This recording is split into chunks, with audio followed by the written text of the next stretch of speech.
But we have with us Shashank Srivastava, ED at Maruti, joining in on the show right now. Shashank, hi, good morning.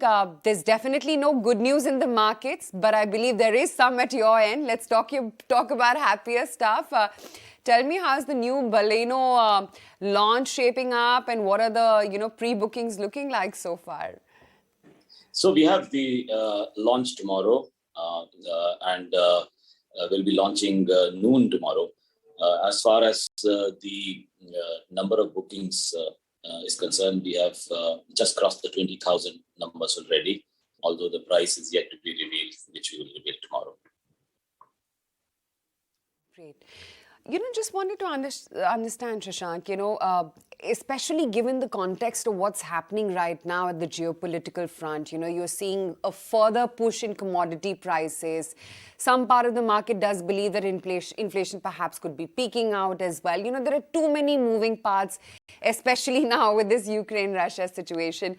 Considering that commodity prices really dictate a lot of things for you at Maruti as well, wanted to understand, take a step back and give us, a view with your fisheye lens as to where do you see commodity prices headed?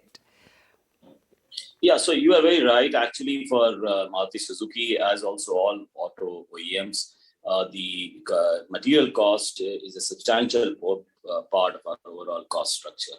In fact, it's about 75 to 77% of the overall cost. So material cost changes, which are obviously reflected, which are obviously dependent on the commodity prices, have a significant impact on the cost structure of auto OEMs.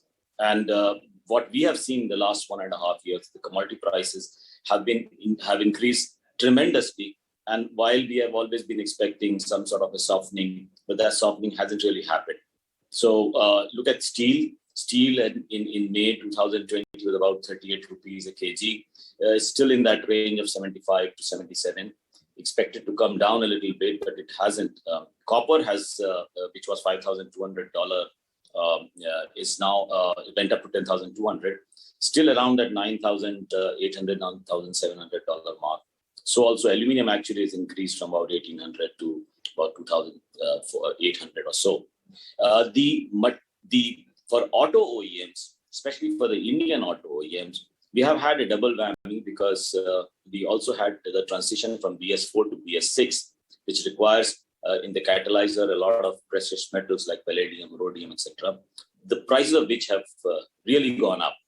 It has come down recently, but I think our expectation has been that the commodity prices will soften a little bit from this quarter. However, we have not taken into account such factors as the geopolitical risk as we see in the current situation. And that is the reason also why, the OEMs have been forced to increase prices over the last 1.5 years, as also Maruti Suzuki.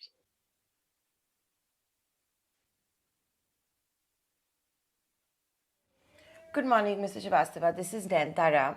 So as you said, OEMs have been forced to carry out these price hikes. Your expectation is commodities could come down this quarter, prices that is, X factor, whatever happens in Ukraine. But the way oil prices are at the moment, Brent overnight crossing $97 a barrel. With whatever's going on between Ukraine and Russia, the expectation is it'll hit $100 a barrel very, very soon. Can we lean on your years of expertise, and tell us what typically happens when it comes to consumption in the auto sector when crude prices go up? Back home, we will have the state election outcome next month. There is a big petrol diesel price hike that could happen also post the results. Yeah, so generally speaking, as a thumb rule, auto is negatively impacted but with increase in fuel prices. So generally, the consumer sentiment for autos dependent also not only on the cost of acquisition, which is the prices, which are affected by that material cost we just discussed, but also the cost of running. And cost of running is largely dependent on the fuel prices. And what we have seen is that when gasoline and diesel prices both have gone up in the recent past, and if they are going to go up even further, we could have a negative impact on the auto industry. However, there's one silver lining, and that is the CNG. And what we have found is the demand for CNG, especially for our products, have really gone up ever since we have seen a very high fuel prices at the retail front. So when the diesel and the gasoline prices were roughly in that range of 90 rupees to 100 rupees, in some states beyond 100 as well, CNG prices have remained roughly much lower, in some states about 50, 55 range. And that makes it a very good option. And we have seen that in the consumer behavior as well.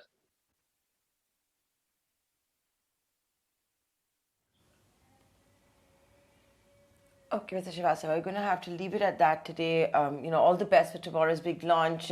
We will, of course, be watching out for the pricing of the Baleno as well. Thank you so much for your time. Thank you very much. Thanks.